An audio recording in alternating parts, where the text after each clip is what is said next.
Bonjour à toutes et à tous, bienvenue à ce 13h. Au sommaire, un nouveau guide référentiel sur le suivi et le traitement des atteintes et violations des droits humains a été officiellement présenté ce matin. Vous en saurez plus sur son contenu dans ce journal. Le SINAFI continue d'exiger sa part du fonds commun. Les financiers ont observé ce matin un sit-in pour demander l'application de leur protocole d'accord.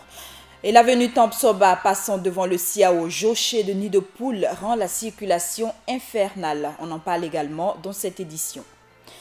Les personnes chargées de suivre et de traiter les atteintes et violations des droits humains ont un nouveau guide référentiel édité par le ministère en charge des droits humains.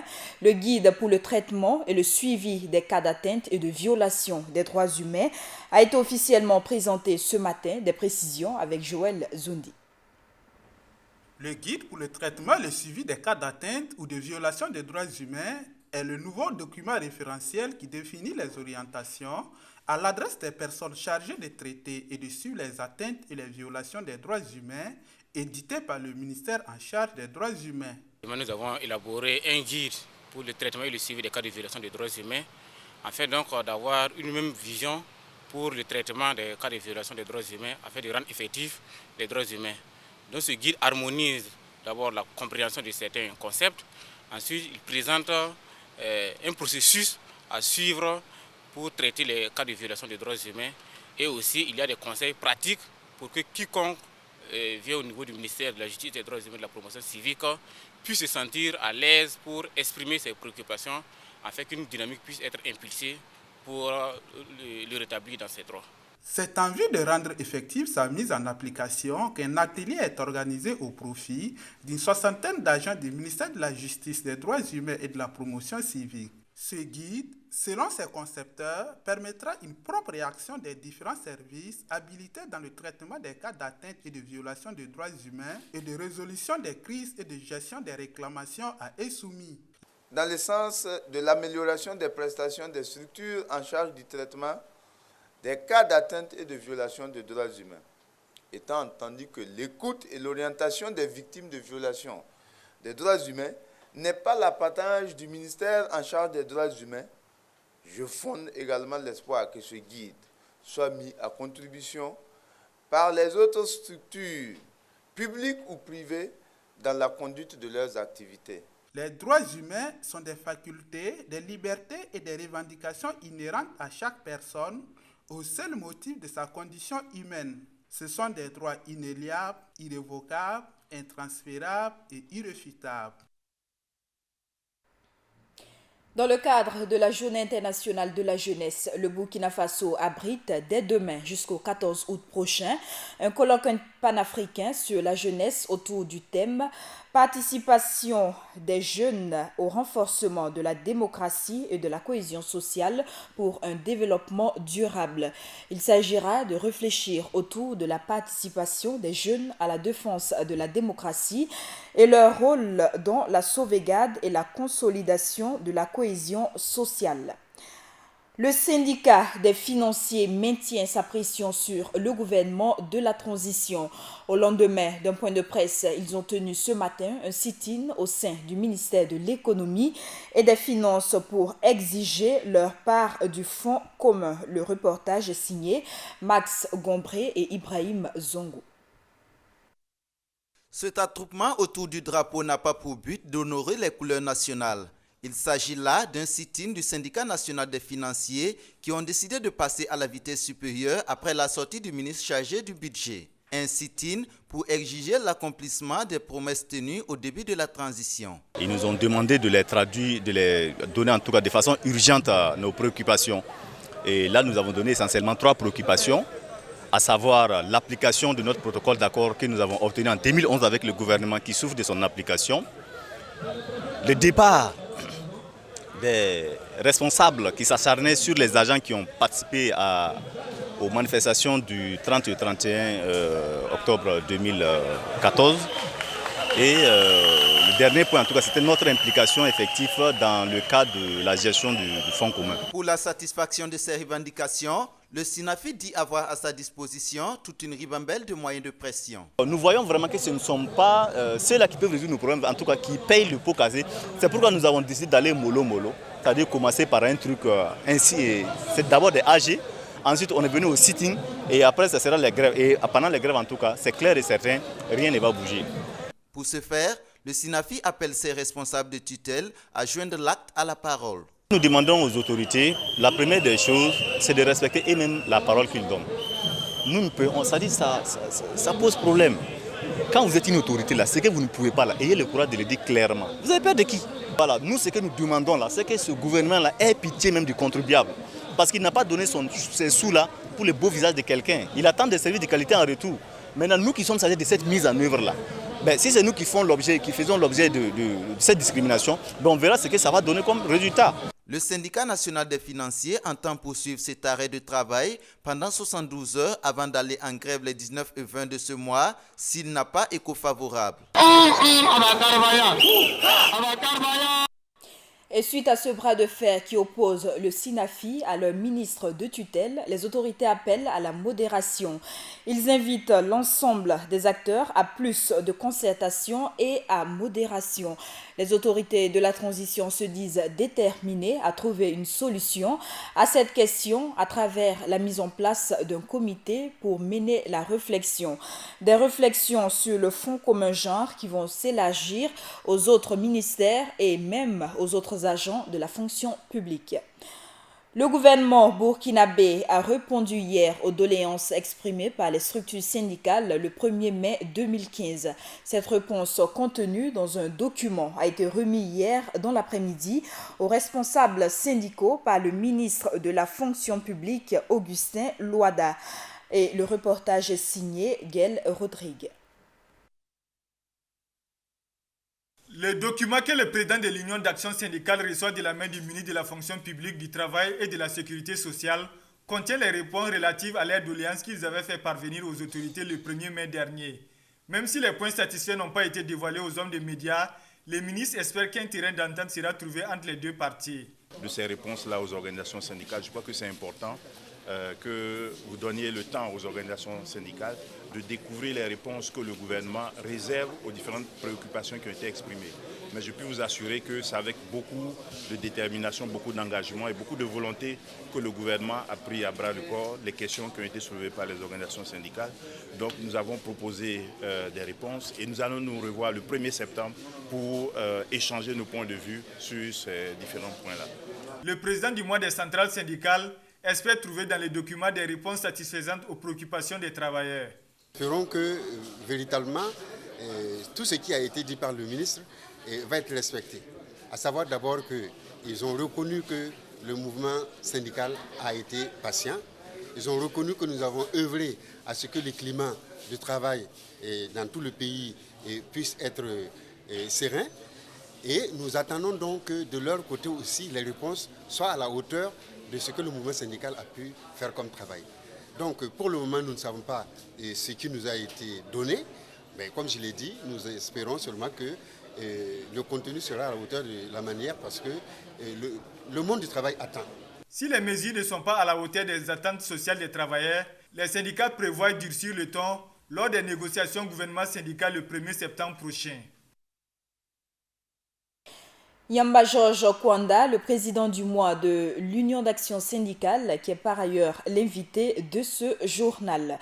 La plateforme revendicative des syndicats tourne autour de plusieurs points, notamment la modification de la loi 013.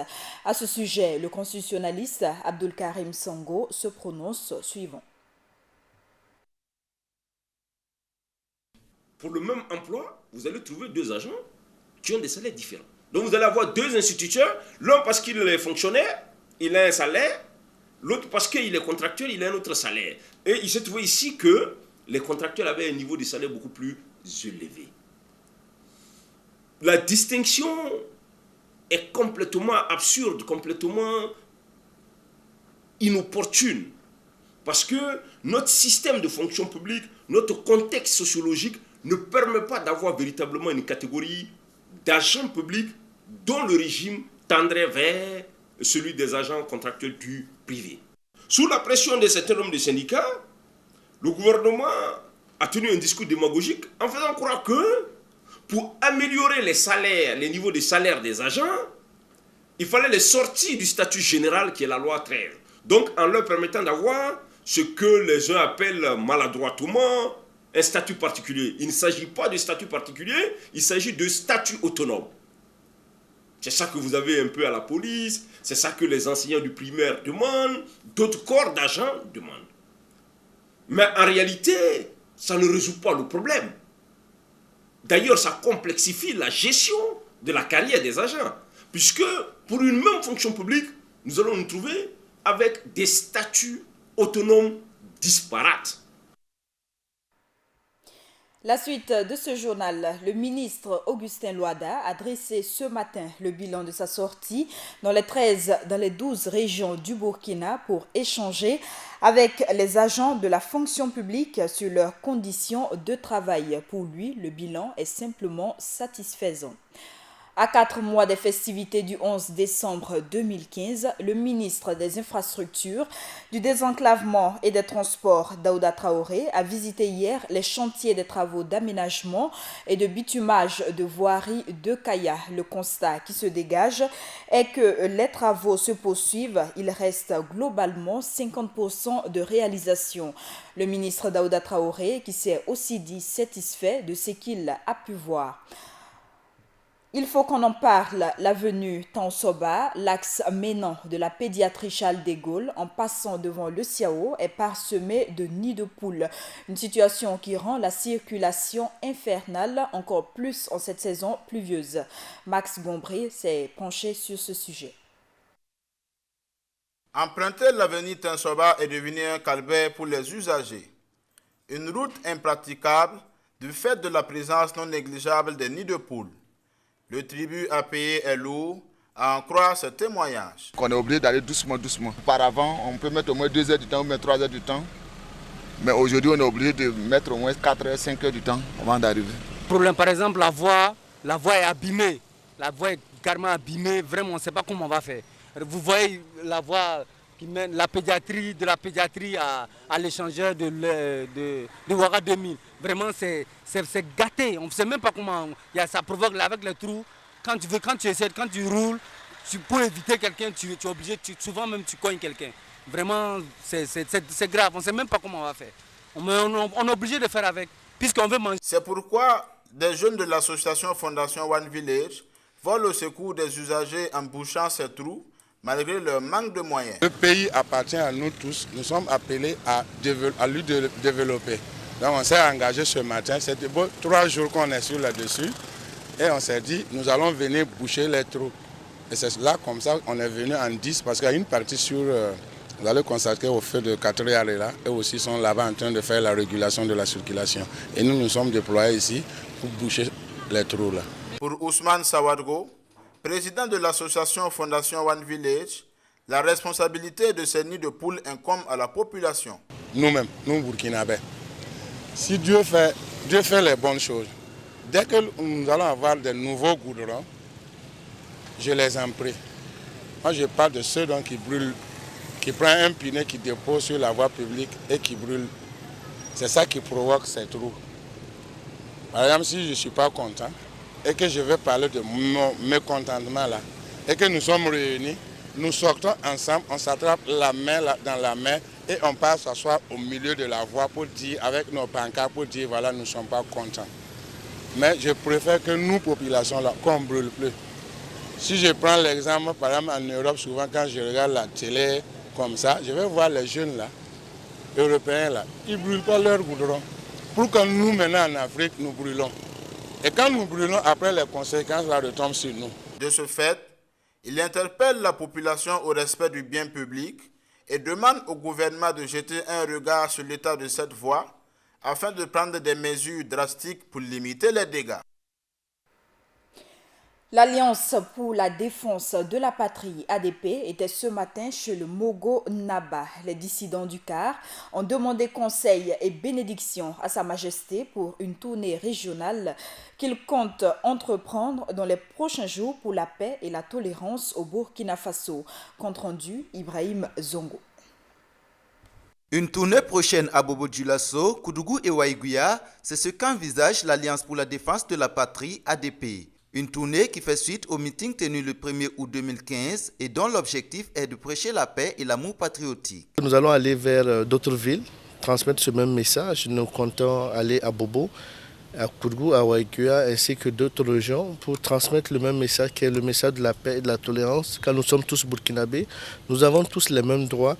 Donc il est de notre devoir de cultiver cette paix pour que nous puissions être un exemple pour les autres pays. Mais avant, l'OSC que pilote Abraham Badolo est allé informer le chef du Moro et demander conseil et bénédiction auprès de Sa Majesté. Nous sommes venus dire un bonjour à Sa Majesté et lui remercier de nous avoir accordé ces bénédictions pour notre meeting passé et lui dire que nous avons la volonté de continuer et que nous allons aller vers d'autres villes pour passer ce même message qui est de paix et de tolérance pour des élections réussies à Apaisées au Burkina Faso. Sa Majesté nous a donné ses bénédictions. Il a dit que comme nous avons emboîté le pas qui est le pas de la réconciliation, de la tolérance et de la paix, nous avons toutes ces bénédictions et qu'il allait voir dans quelle mesure nous accompagner pour que nos objectifs soient atteints. Aux partis politiques, premier garant de cette paix, l'ADP lance déjà un message. Je tiens à leur dire que nous sommes tous burkinabés, nous avons tous les mêmes droits. Ils doivent cultiver le message qui est de la paix et de la réconciliation et de la tolérance, car aucun parti politique ne pourra construire le Burkina Faso seul. Mais ils auront mieux à gagner d'appeler à la réconciliation, à l'union, pour qu'ensemble, tous les Burkinabés puissent construire le Burkina. Ces jeunes qui voient au Moro l'incarnation réelle de la paix espèrent de là contribuer à maintenir la paix et la tolérance si chères au Burkina Faso. Rappelez-vous, le mois dernier, le CNT a fait une proposition de 5e République, une proposition qui inclut des modifications de l'article 37. Et dans cet élément que vous allez suivre, Thomas Ouetraogo, analyste politique, apprécie cette proposition. Il est au micro de Hassan Nakro. La proposition de constitution de la 5e République introduite par le Conseil national de la transition auprès du gouvernement pour validation enrichit des modifications. L'article 37 qui a été à l'origine de l'insurrection a subi une mutation et devient l'article 42. Un changement qui, selon l'avis du constitutionnaliste Thomas Ouetraogo, est un ordonnancement des articles avec une rotation des élites. Alors l'article 37, ça ne veut rien dire, c'est un ordonnancement des articles. Mais certainement que vous voulez parler de l'article qui porte limitation du nombre de mandats présidentiels. Et à ce titre-là, effectivement, au vu des nouveaux éléments qu'on a intégrés dans la Constitution, ça a dû faire changer l'agencement ou la suite des articles. Donc de 37, qui portait justement dans l'ancienne Constitution limitation du nombre de mandats présidentiels, on est au 42. Alors, et dans le 42, je pense qu'il y a, je peux vous donner une lecture très simple, le président du Faso élu au suffrage universel direct, égal et secret pour un mandat de 5 ans. Il est rééligible une seule fois. En tout état de cause, personne ne peut exercer les fonctions de président du Faso sans discontinuer ou par intermittence plus de 10 ans durant. Mais aujourd'hui, on voit qu'en plus de ce que on se limite à 2 mandats, et c'est dans tous les sens. Donc aucun ne peut diriger plus de 10 ans ce pays-là. Donc ici, il faut dire que ça respecte un principe de rotation des élites. Rotation des élites, mais aussi la fin de la monopolisation du pouvoir avec l'arrivée des candidatures indépendantes et la présence remarquable de la jeunesse dans cette mouture de constitution. Vous savez bien que dans l'ancienne mouture de la Constitution, il y avait une quasi-monopole des partis politiques pour les questions politiques. Et vous avez constaté qu'aujourd'hui, c'est un pouvoir désormais partagé avec la modification du code électoral pour prendre aussi en compte les candidatures indépendantes. Et ça a été consacré par la nouvelle mouture de Constitution. On a également vu, lisez l'article 28 de la nouvelle mouture qui est proposée, la jeunesse se représente comme une force dont il faut tenir compte. Une constitution qui prend en compte toutes les couches sociales avec beaucoup d'innovations pour marquer cette rupture attendue par le peuple burkinabé. Le Conseil constitutionnel, saisi par l'ex-majorité pour annuler la mise en accusation de l'ex-président Blaise Compaoré pour haute trahison, s'est déclaré, je cite, incompétent pour se prononcer sur la question selon l'AFP. La saisine du Conseil constitutionnel s'est effectuée plus d'une semaine après la mise en accusation votée au Parlement. L'investiture de Gilbert Noël Ouedraogo à la présidentielle d'octobre 2015, le nouveau rapatriement des immigrés burkinabés du Gabon, ce sont là les sujets dont traite la rubrique ActuNet de ce jour. Et c'est bien sûr avec Paulin Yameogo. Révision de l'article 37. Je n'ai rien reçu de qui que ce soit, Gilbert Ouedraogo, titre le site d'information Burkina 24. Gilbert Noël Ouedraogo a-t-il reçu de l'argent pour apporter son soutien à la modification de l'article 37 de la Constitution? La question se pose dans cet article. Au lendemain des événements des 30 et 31 octobre 2014, le président du parti de l'éléphant s'est défendu sur Twitter, selon nos confrères. À l'exemple de ce tweet posté le 8 août dans lequel il affirme ceci. D'aucuns ont crié sur les toits sans aucune once de vérité que l'ADF RDA avait été acheté et que j'avais personnellement empoché des milliards. Aujourd'hui, je voudrais le dire haut et fort, il s'agit d'un mensonge et de la manipulation. Je n'ai rien reçu de qui que ce soit et notre décision n'a pas été motivée par l'argent, affirme-t-il dans son compte. À la suite de cet article, de nombreux lecteurs ont posté leur réaction à l'exemple de Toubabou Zongo qui déclare « Il a trompé le peuple en apportant son soutien à Blaise Compaoré dans ses errements de modification de l'article 37. Aujourd'hui, il revient avec les mêmes comportements de duperie.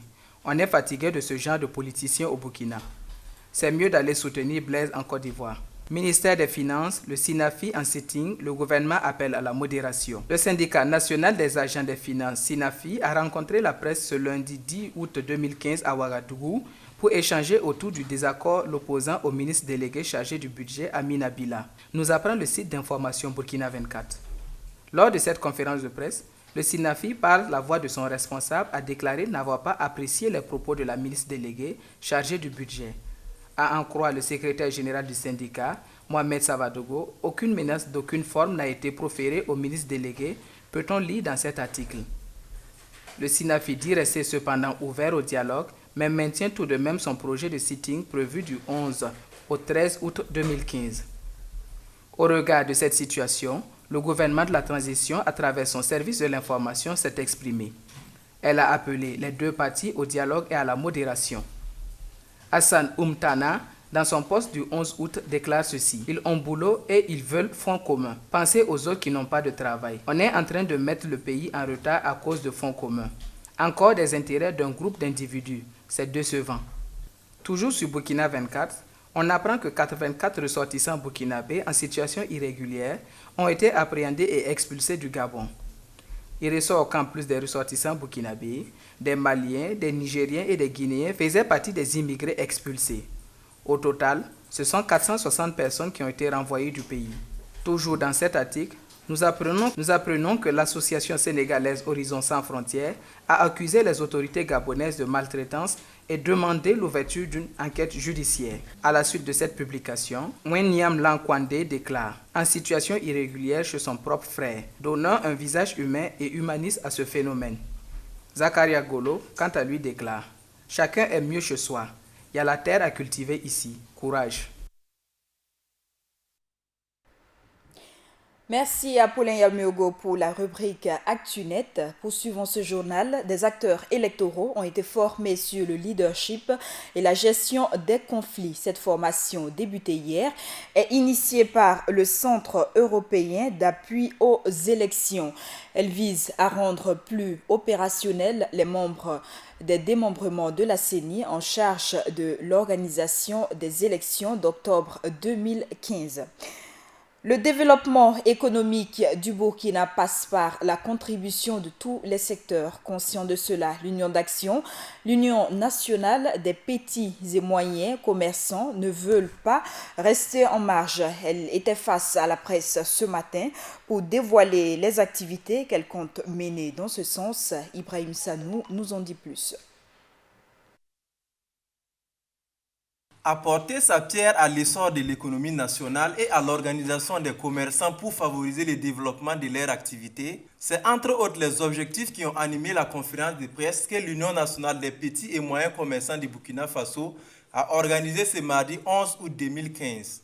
Donc l'Union nationale des petits et moyens commerçants se fixe pour objectif de soutenir, objectif principal, de soutenir les efforts dans le développement économique et social des commerçants qui adhèrent à ces idéaux et aussi d'améliorer le bien-être de ses membres en particulier et de la population burkinabé en général. Donc pour cela, nous prenons des engagements, les engagements suivants pour essayer d'atteindre nos objectifs. Donc nous prenons l'engagement de constituer un cadre propice de concertation entre les commerçants et associations de commerçants dans leur diversité, de défendre avec tous nos moyens, avec toutes nos possibilités, nos intérêts, les intérêts de commerçants, dans le cadre de nos activités commerciales. Donc, nous nous engageons à œuvrer de notre mieux pour un climat des affaires plus sain et équilibré au Burkina et à initier toute opération pouvant favoriser directement ou indirectement tous les facteurs de cohésion sociale et de développement économique et social de notre chère patrie. Selon le président de l'Union, un poids plus accentué de la vie chère est constaté depuis le début de la transition, toute chose qui ne favorise pas la cohésion sociale. Nous avons constaté depuis les événements du 30 et 31 octobre et le début de la transition un ralentissement des activités commerciales et du même coup un poids plus accentué de la vie chère. Et cela est loin de favoriser l'apaisement social.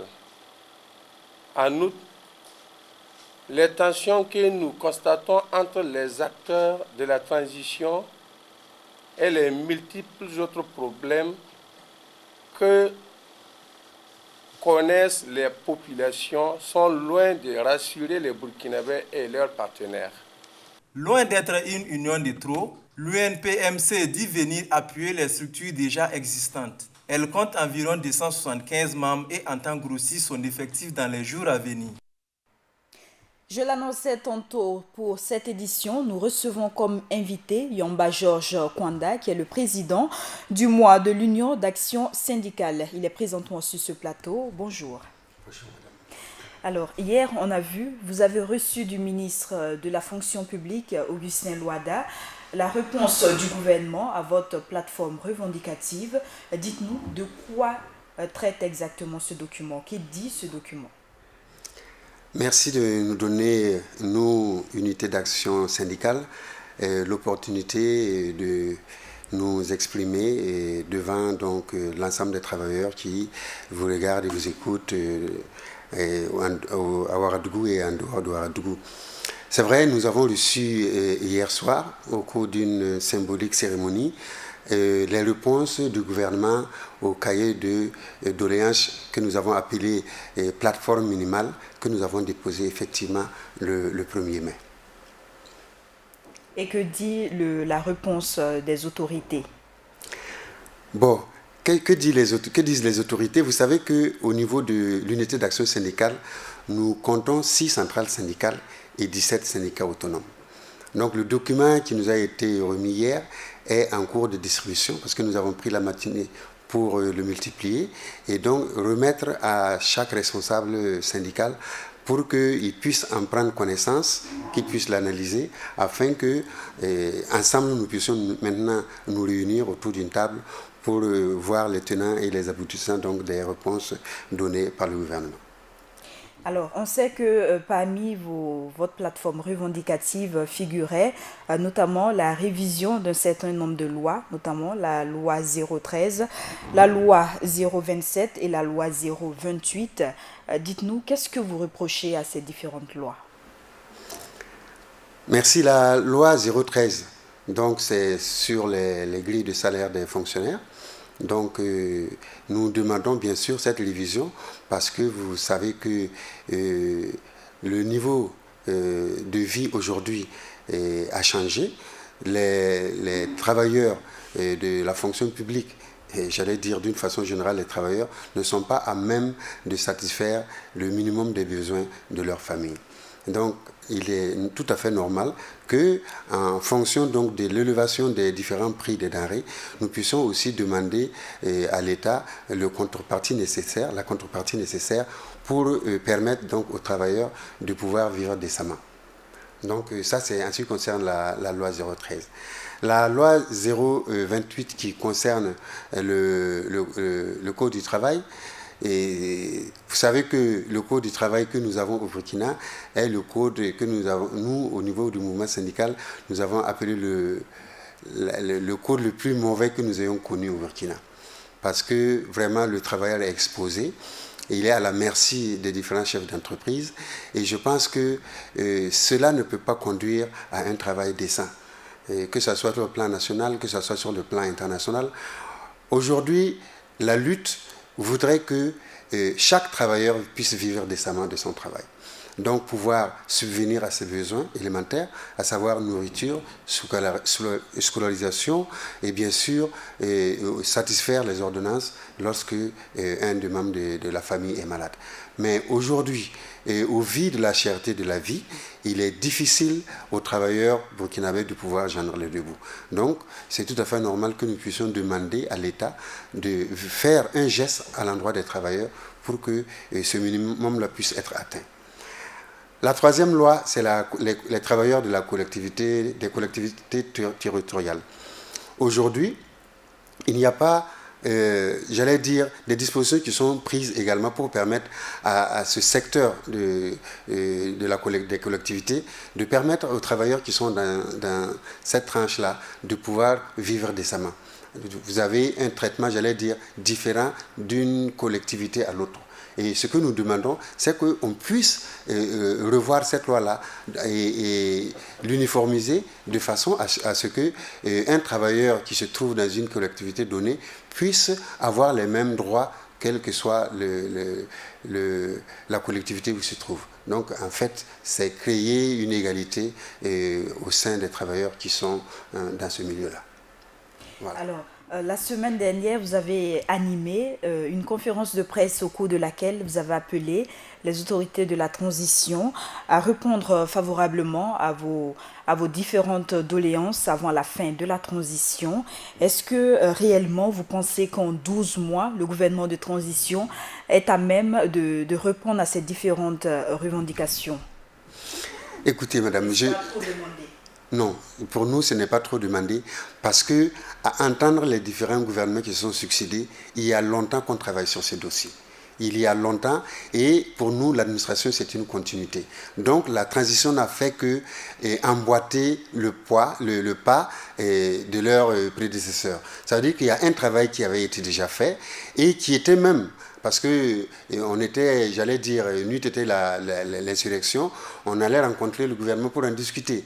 Donc, en quelque sorte, eux, ils ne faisaient que, j'allais dire, emboîter le pas du gouvernement passé pour nous rencontrer et nous présenter ce qu'eux, ils avaient comme réponse à nous donner. Et c'est ça qui a fait, c'est pour cela que nous avons arrêté la grève que nous avons projetée en novembre, pour ne pas déranger la transition. Parce que nous sommes tous des Burkinabés, nous œuvrons de façon à ce que le Burkina puisse se développer. Hein, et donc, c'est dans ce contexte que nous avons suspendu notre mode de grève pour permettre à la transition de pouvoir s'asseoir et de pouvoir voir et lire entre les lignes et pouvoir nous répondre. Et comme vous le dites, si bien, et d'ailleurs ça a été reconnu par le ministre hier lors de la transmission de ce courrier, que nous avons été assez patients. Nous avons été patients et je pense que notre patience est à bout et il fallait que quelque chose se fasse. Et comme je l'ai dit, nous pensons que lorsque nous allons nous retrouver, nous osons espérer que ces réponses-là sont à la hauteur de nos attentes. Alors, il y a une rencontre qui est bien sûr prévue avec le gouvernement le 1er septembre 2015, la rencontre gouvernement-syndicat. Quelles sont vos attentes vis-à-vis de cette rencontre? Mais nos attentes, c'est la satisfaction de cette plateforme minimale. Comme je l'ai dit, nous n'avons pas encore eu le temps de nous rencontrer pour nous concerter par rapport aux réponses données par le gouvernement sur les 16 points que compte notre plateforme minimale. Et personnellement, je n'ai pas eu le temps de parcourir toutes les réponses, mais ce que j'ai vu, en tout cas, n'augure rien de bon.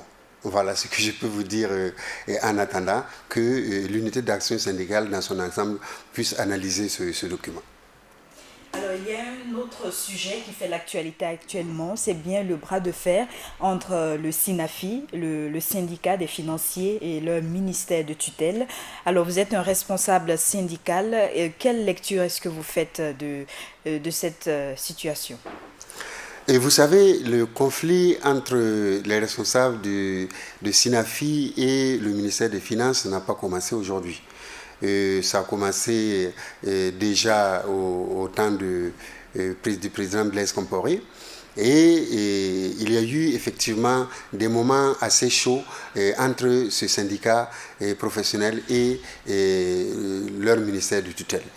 Et nous avons dû, au niveau de l'unité d'action syndicale, nous rendre auprès du ministère pour les entendre et entendre bien sûr nos camarades du SINAFI et pour essayer d'apaiser l'atmosphère et surtout de les amener autour d'une table de discussion. Bon, apparemment, cela avait bien fonctionné au départ, mais nous voyons aujourd'hui que le SINAFI a déterré l'âge de guerre et qu'aujourd'hui, la tension est revenue, elle est même très vive entre le ministre des Finances et les agents.